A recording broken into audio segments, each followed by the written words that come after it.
Yeah, so, day one for me anyway. So we've got down here, we're looking at the beehive right there in front of us. You can see the lights on there. That's the Her Majesty's, it's where they keep the pedigree horses. No, stop doing that, man. Don't attack the person, attack the office. Anyway, we're down here and we've been around for about the last 2 or 3 hours, just talking to different people, get a feel of the vibe. There's a little bit more edginess going on here at the moment as people kind of heading down to beds. There's this kind of feeling that they're sort of worried about something's going to happen in the morning because it's been happening like this for the last 2 days.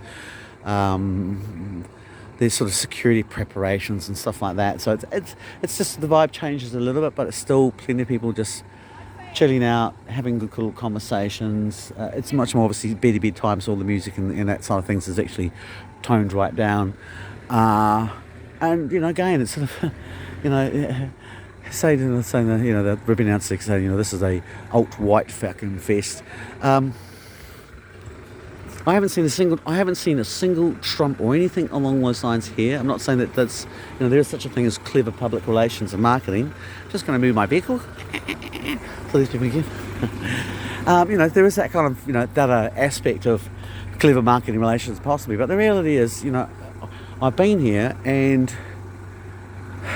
I wouldn't say it's half, or I mean it's hard to say because there's a third of people that say they're definitely Tana to Whenua, they are Maori, but then I'm just speaking to a guy and he's like white as, and then he starts saying, oh yeah, my family was one of the first canoes.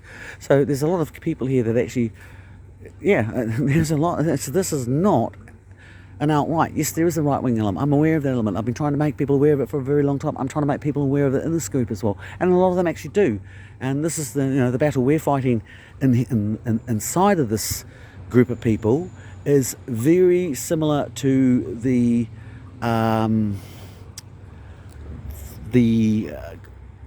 fight that's going out there around the countryside.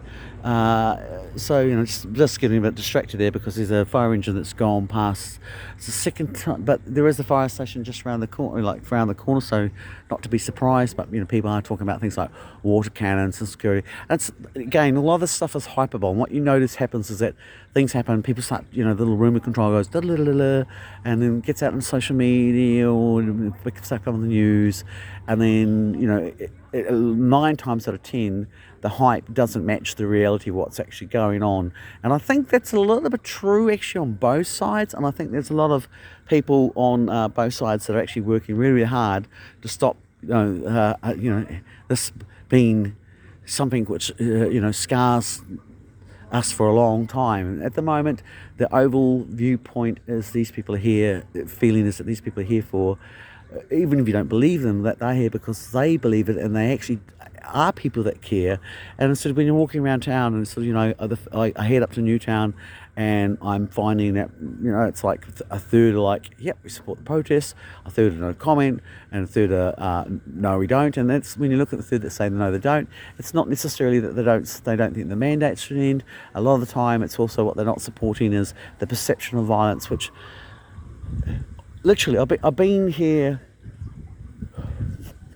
Fuck all is the honest answer. So I've been here 4 or 5 hours, and there has been one little person that's packed up and I've swooped on them pretty good. So the place is clean. People are being diligent. They're looking at food, medicine, children welfare. So, that idea is really largely hyperly exaggerated. The other thing that I found really, really interesting was when I talked to people, even the people that supported the protests from Wellingtonians, if they weren't. I only met one person today that actually come down and checked it out or was aware of really what was going on, which was my taxi driver who was from Africa. And again, he was a very highly educated person. He worked in communications and economics, he had his degree in that before he ended up here in New Zealand driving a taxi. He's been around the world. He's seen protests sort of way more worse than this. He says this is for him like I'm putting words in his mouth now, but he's like this is a music festival. But what I mean is that he didn't feel threatened. He didn't see this being a particularly problematic issue. He also sort of kind of gave them this sort of attitude like at the beginning. Things were terrible because number one was nobody knew what to expect, and then of course the second thing which she said was that as the media built up these headlines, people started to believe in these headlines. And again, he said, like, this has been very much a first world disease. He comes from Africa, and he says, in the third world countries, they're not really that, compared to the things that they put up with every day, this isn't the bigger deal. He says, in the first world, it's a big deal because they've never dealt with anything like this. And like he said, they didn't know what to expect. But he believed that the mandates had, exceeded themselves. He was aware of, when I started talking about things like the Trans-Pacific Partnership Agreement in terms of the monopolies which pharmaceutical companies can actually get. Things like the Five Eyes, which have moved from the parameter of security into trade and intellectual property rights as well. He said he wasn't familiar with that, but he said, like, wow, thanks, man, I'm going to, go and check that actually out. So, that's again, when I've spoken to a lot of people, they understand this from the viewpoint of this narrow narrative of here and now, that's all about vax or unvax, but they don't understand it from the bigger issues in terms of the power of people versus the power of centralisation, the power of people having some right over sovereignty versus the right of only corporations having power. And these are things which, again, during I say to people like the Trans-Pacific Partnership Agreement, a lot of people that like to consider themselves left and vote left and will vote left again in terms of, and I say left, I mean the Labour Party, which I don't personally view as being left. They don't. It's ridiculous because the things that they protested against with the TPA are these same things. Again, Nicky Hager wrote his book Seeds of Distrust 2008 when the Greens Party said that they were opposed to the idea of, and this key word here is untested GMO. So they weren't necessarily against GMO per se, but they were against untested GMO being experimented on people. And that the whole point of Seeds of Distrust was that the government did actually lie to us. They were caught lying, and it wasn't the only time that they were caught lying that year. Annette King with the virus or the vaccine that she used from the Norwegian company, again, rolled the dice with about 1.2 million children. The end result of that was that Norway actually issued the New Zealand public an apology after that, and they never used that drug themselves because it was too, we've just got a few cops down over there that are moving over. Bit of shifting of cops at the moment. I'm being told that that's actually quite normal. There's a shift change, so at a certain point they do come down. Although I was led to believe that they kind of came in a more of a sort of a march together, where that looks a little bit more wandering down. But maybe they're like, I might have misconstrued that. So, these were things that people haven't really been considered, and again, our beloved, mainstream media who, started this whole protest. Let's not forget this. They told us at the beginning that, oh no, there's only a few fringe minority people. This, no, that's just the hard out. G'day, mate. That's just one of the security guys there. They're just saying, those were one of the people that were the hard out nutters. Blah blah blah. Well, the protests have nothing else to prove the point that no, it's not a few fringe people. There is a percentage of New Zealanders out there that are not happy about this. And let's break these figures down too. 90% of New Zealand will get the jab. That's 90% eligible will get the jab. The actual figures of what boil down to for the first jab is and this is if you accept those figures, is a figure between 73 to 78% of Kiwis got the jab. Now, break that down again. That's a jab. When you actually start to look at the number of people that got 2 jabs, it drops. I believe that figure drops down. Maybe I'll just hold back and fire that because that needs a correction. But what we can say is that when you turn around and you start to look at the 3rd jab, that's dropped down even further. So each time that jabs occurred, there has been a noticeable erosion of public faith in this. We were told this, and we're told this, and then the line keeps actually moving. So, that's where we're basically at the moment, which is the government is trying to maintain an illusion that they have an overwhelming support, and therefore they have a moral ethic to kind of roll out these particular powers and so on.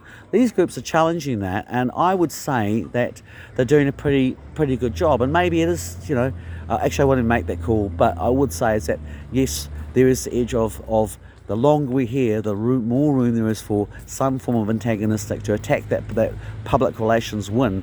And that's, these guys, the more that they turn around and say they won't talk to the public, and no, they have no reason to talk to the people, and blah, blah, blah, blah, blah, blah, they're all just, literally, we'll donate $3 million to the Taliban to open a dialogue, but they can't even get someone to walk to the front of the stairs and just have a bit of a chat to the people.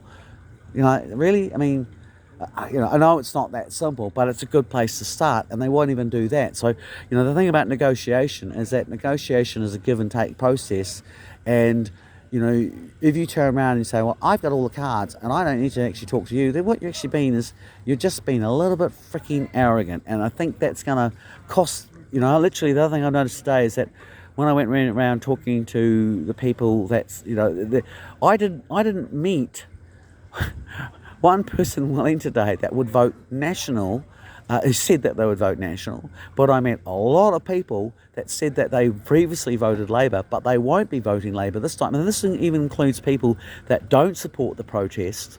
So, the further that Trevor Miller digs his heels in and takes his act, he's just committing political suicide. There is an argument to say that the way that the phase actually works is that they don't want to actually inherit the poison chalice, so that they're actually going to throw the election.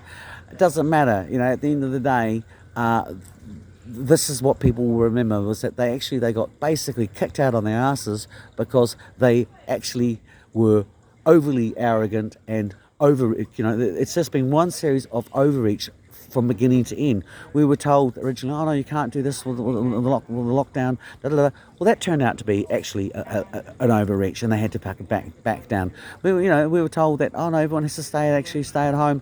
What do we get? We get David Clark riding backwards and forwards and driving around and moving, and so he didn't have to he didn't have to fucking listen to the mandates, which is again another example of the arrogance. Susie Wildesley, who's a scientific communicator, who's, in my opinion, not actually a really fully fledged scientist. She's more in the art of the PR and, putting pink hair and getting on celebrity shows, doesn't really do her image as a scientist compared to, where I come from, an age of the Department of Scientific Institute research, very dour, boring people, but they were non-politically aligned, and they were protected against this sort of the best science you can buy by, science got privatised in the 1980s, so they had to go out with their hats begging from corporations who then they started to actually dictate the terminology. I literally have actually done videos beforehand where I talked about being at the Crawford Institute in Nelson, and I think this was during we're looking at the whole issue of the Pacificum in 1080, but we went to one of these sort of, you have to sign a little thing and send up in advance, and that gives an vet you, but somehow we managed to slip through that. And the whole thing at the Crawford Institution was all these different drug and, not necessarily pharmaceutical, but, they were industry, not science, but getting in there and talking to scientists about better storytelling. The idea of actually about selling your product on the idea of having good science became secondary to saying, oh, if you can convince people to tell your story, and the popularity became more important than the actual science. Anyway, I think that's about where we're at. I'm going to go and look for Mike, who's like a ninja. He's there one moment and then gone the next, and then we'll take it from there.